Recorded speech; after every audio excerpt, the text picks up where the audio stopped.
เผ็ดไอรอนตัวนี้ถ้าจ้องอันนี้เพื่อนนั่งนี่คือด่านทางละเอียดเนาะเห็นลูกพญายลิงเลยตัวนี้มันชุ่มไปชุ่มว่าสูงอันนี้ได้เห็นอะไรนี่เอามาหัน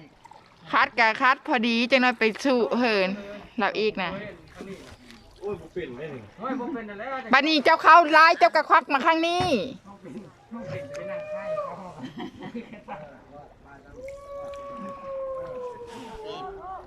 มาเอาเลย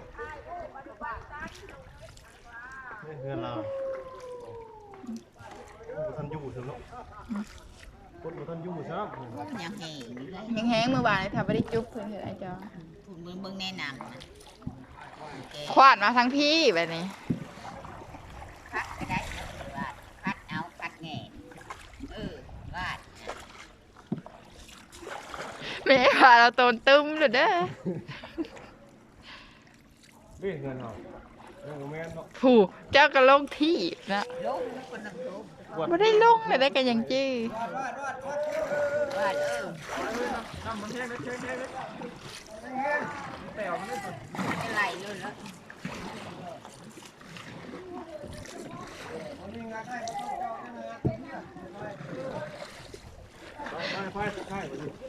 มันเข้าร้ายกันงัดมาพี่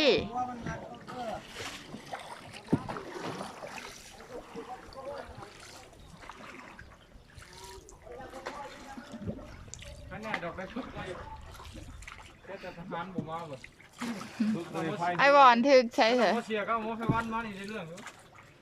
ไอ้บอลถึกจุดได้ว่าเห็นหลงว้าเทียวบ่น้องเอ้ยมันจะเหินไทยมันตีบอเหินมันตีมันนั่นนี่เหินอันเมนูเขาเป็นเมนูมันตีมันนั่งนั่นเมนูเขานี่ระวังมันโคมแล้วก็ซีเขาเด้อมันชีคัดทางเอาในแป๊บวาดอ้อวาดอ้อ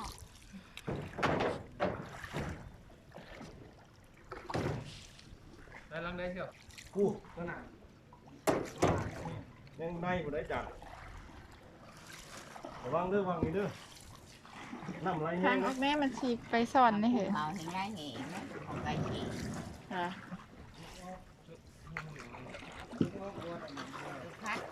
ัดหมาบอกอยากได้แต่ได้แบบนี้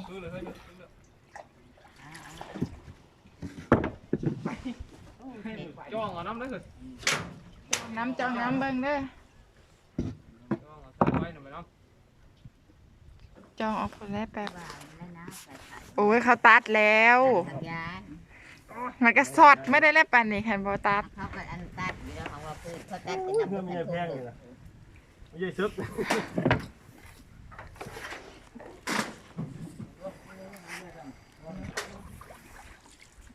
เด็กเขาไอแลกันทำไปได้ออกไป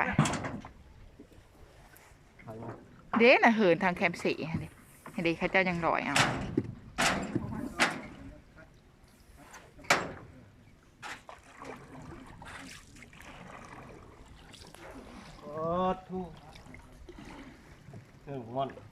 เห็นบักม่อนเห็นบักม่อนก็รีบ